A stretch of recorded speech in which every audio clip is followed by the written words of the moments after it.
primary topic today is risk management and incident response. And this really kind of goes to, Kyle, I'm gonna turn to you here, because identifying, prioritizing, and addressing vulnerabilities, that we talk about that a lot. We're always trying to stay one step ahead, as you said. We can kind of cover some of the topics we've already discussed: sleeper cells that are sitting there in your environment just waiting to deploy, vulnerabilities that are coming out each and every day, security bulletins that happen each and every day, requirements that are changing.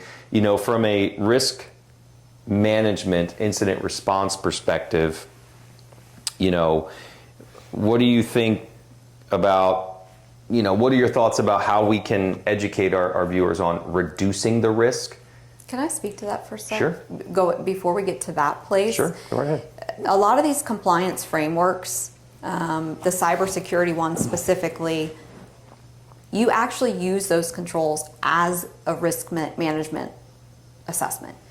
So what you should be doing from a risk management perspective is taking all of the controls from one of those ISO 27001, CMMC, NIST 800-171, SOC 2, and you perform a formalized risk assessment against that control. Do you have that control in place? Are you going to put that control in place? Why or why not? And what are the things you need to do to mitigate if that thing doesn't happen, if you don't implement that, etc. And that becomes your roadmap for implementing IT, training, policy, security, controls, etc. that enable you to then put in some sort of a vulnerability management program, because that's one aspect, that's one small aspect of risk management that's happening across the board. So it does start with risk assessment, but it's broader than just going into vulnerability management as one piece of it. Yep. Yeah, and the assessment helps prioritize what you need to tackle first and foremost before you jump into any technology or tooling. There may be you may not even have an incident response plan, so in the event an incident happens, like, what do we do? That was going to be my question. Like, okay, we've had a breach, we had an incident, now what? Yeah. So let's walk through that scenario, to kind of educate some folks, how do we prepare for that scenario? I'm sure it comes back to having the readiness and a plan in place, but what does that look like? Well, and that also for the helps, learners, viewers that don't know. We also talked about budgets, right? Implementing something like CMMC Level 2 might be more costly, but there are technical and non-technical things that you have to implement that are going to take time and money, whether that be through labor or technology costs. And doing that risk assessment helps you figure out as a business what you're tolerant of from a priority perspective, to Kyle's point, to roadmap out your plan, whether that be the technical controls or otherwise.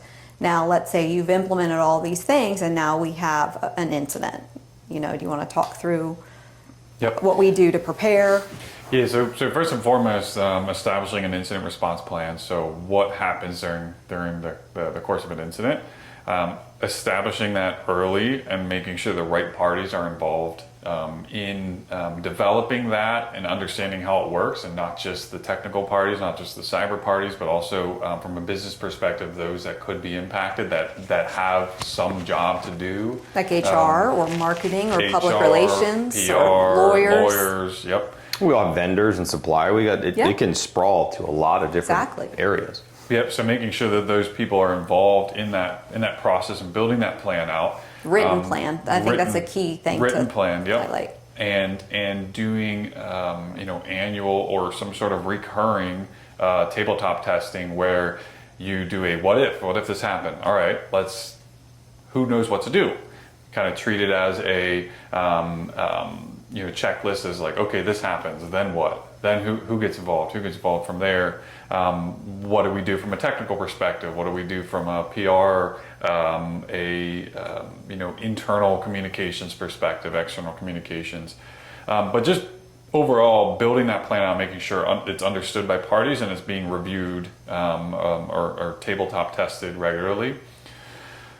During the actual incident, I think the number one thing that is important above everything else is communication, because it is a very chaotic event. There's a lot of things that happen sometimes, just depending on the nature of the breach.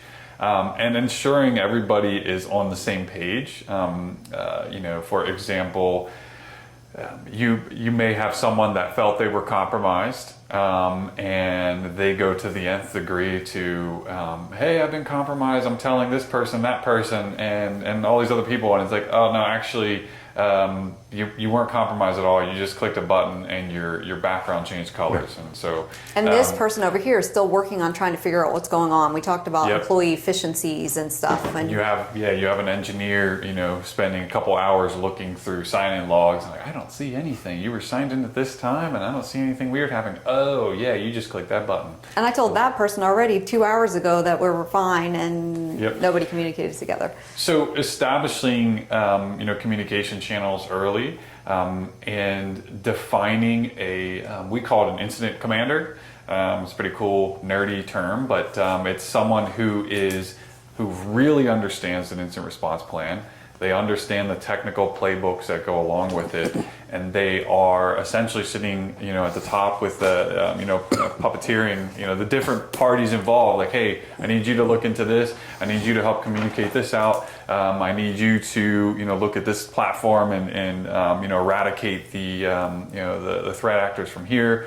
But just someone that is overseeing all of the tasks and making sure all of the different tasks that go into it are getting done, both communications and from the technical side as well. Because again, things get very hectic, and if you just have everybody kind of doing one thing or another, you end up with a bunch of people working on the same thing, and nobody working on the most important thing, and that's how these things get drawn out, and the damage becomes more severe. So you both have referenced incident response planning, risk planning, and all that stuff. Tell me a little bit about, because I know this really falls into your area of expertise, like when we talk about an incident response plan, is it just write it up, set it, forget it? Or are these living, breathing documents that need to be kind of taken off the shelf and, massaged or updated on some cadence or some interval? Yes, this is the concept of continuous improvement in the world of process improvement, quality assurance, and compliance. And that's, as Kyle said, incident management plan is written, it's documented, it's printed off and taken home for the people that are involved, so that if the IT goes down, it's still available for them. It is known and understood. It's controlled from a configuration management perspective. It's reviewed and updated on at least an annual basis, if not more frequently after a breach, when lessons learned have happened as part of that incident response plan, and we've improved that plan.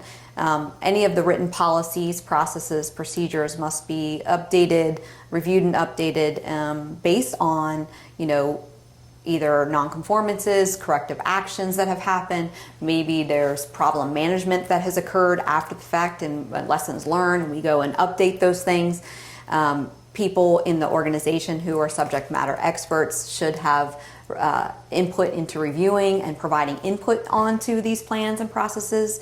And then there's the auditing aspect of it, performing internal audits now to make sure that these tasks are happening. So with our ISO certifications and our SOC certifications, we perform internal audits, some more granularly than others, but to ensure that we are performing the incident response planning process, the written plan, through to closure. Is that what you're? Yeah, no, I want our listeners and viewers to understand, like, everything, not said it and done. Yeah, everything we do in this universe, we don't ever just do it one time and walk away and just forget about it. So that, earlier in this podcast today, we talked about compliance being a checkbox, and I see, and this is the 30 years I've had experience doing compliance, and organizations and business owners and executives and leaders and whomever want to just get the certification and call it a day. 100%. So they will spend a lot of money to get the certification, often in an emergency situation, because they want to go after a piece of work. That's it. And so the QA and compliance team is bending over backwards trying to make it happen. And CMMI, for one, that's an example. You have a book that's this thick on CMMI practices, and oftentimes I get asked, "Oh, can you implement that in 6 months?"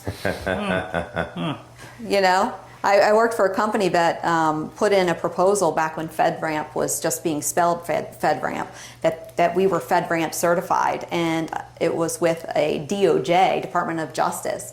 And I don't know what possessed this person to do that, but told them that we won the contract.